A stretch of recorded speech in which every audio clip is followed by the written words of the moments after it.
जय श्री कृष्णा। जीवन का अंतिम सत्य मौत है, यानी कि मृत्यु।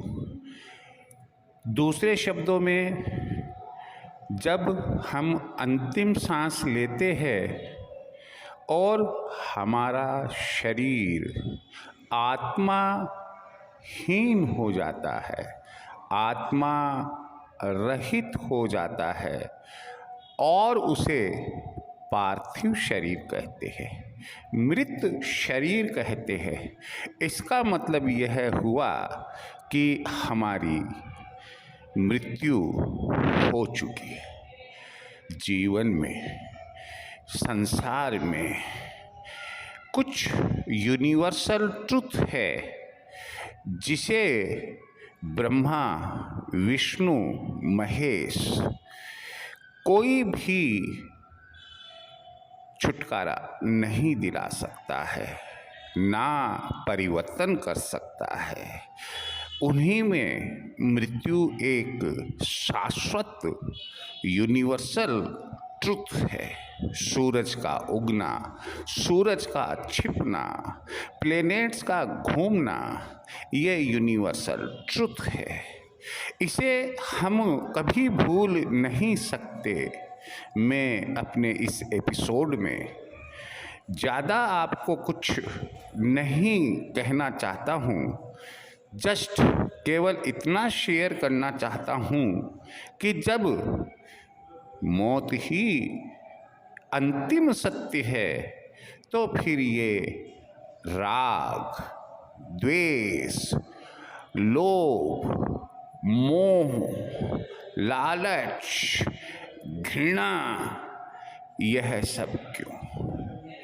हमारी तृष्णा भौतिक वस्तुओं से परे नहीं हो रही है।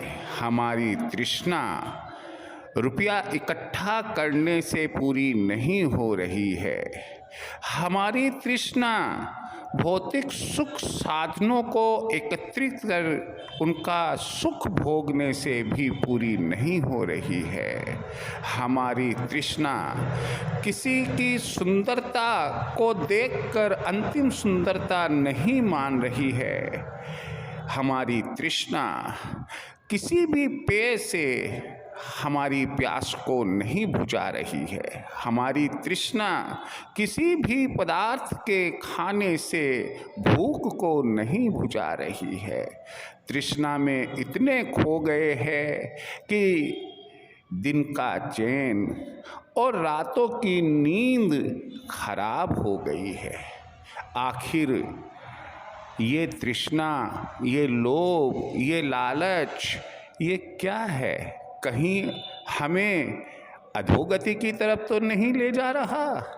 कहीं हमारी अंतिम यात्रा में यह हर्डल बनकर, रुकावट बनकर हमारे सम्मुख तो नहीं खड़ा होगा? कहते हैं नरक और स्वर्ग कोई अलग लोक प्रलोक नहीं है, यहाँ ही है। लेकिन क्या हम ऐसा कर रहे हैं?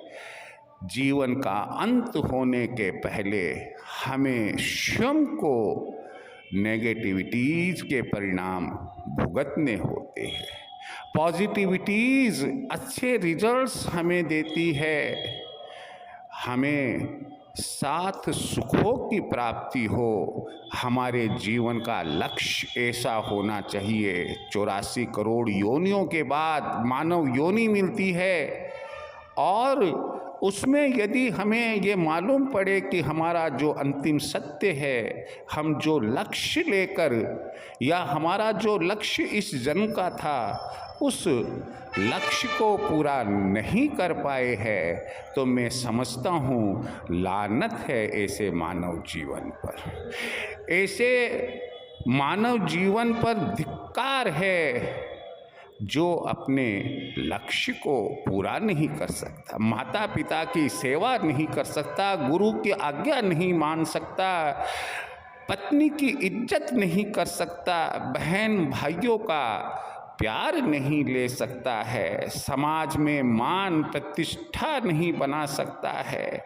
भला यह भी कोई जीवन है? दिन हो कि रात हो, सुबह हो कि शाम हो, घर हो कि बाहर हो, केवल और केवल एकमात्र नेगेटिविटी हमारे थॉट्स में रहती है।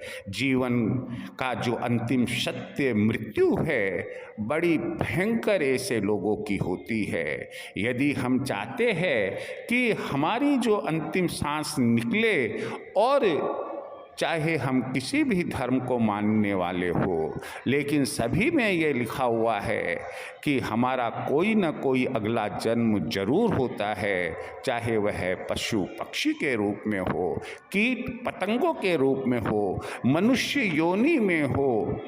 मैं यही कहना चाहूँगा कि अपने परलोक को, अभी जो हमें प्रभु ने जीवन दे रखा है, इस जीवन में ऐसे अच्छे सदकर्म करो कि हम अपने परलोक को सुधार सके।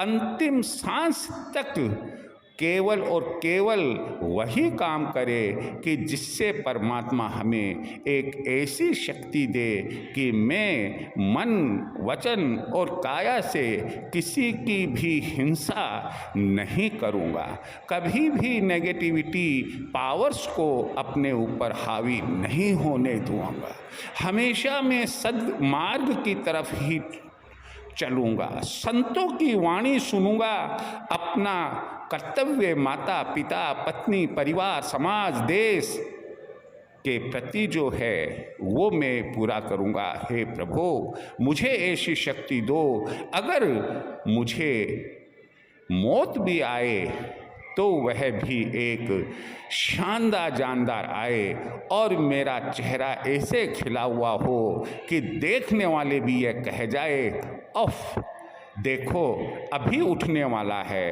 कितना चेहरा खिला हुआ है। यह तभी संभव है जब हम तृष्णा रहित होकर, तृष्णा मुक्त होकर, लोभ काम क्रोध इन सब से दूर रहकर साक्षात्कार करते हैं मृत्यु का। मैं यहाँ ज़्यादा कुछ ना कहकर केवल इतना ही कहना चाहूँगा कि इस सत्य को पहचाने, इस जीवन को एक साकार जीवन बनाएं, और अपने इस जीवन के जो टारगेट्स जिनकी जानकारी आपको नहीं है उन्हें प्राप्त करने की कोशिश करें।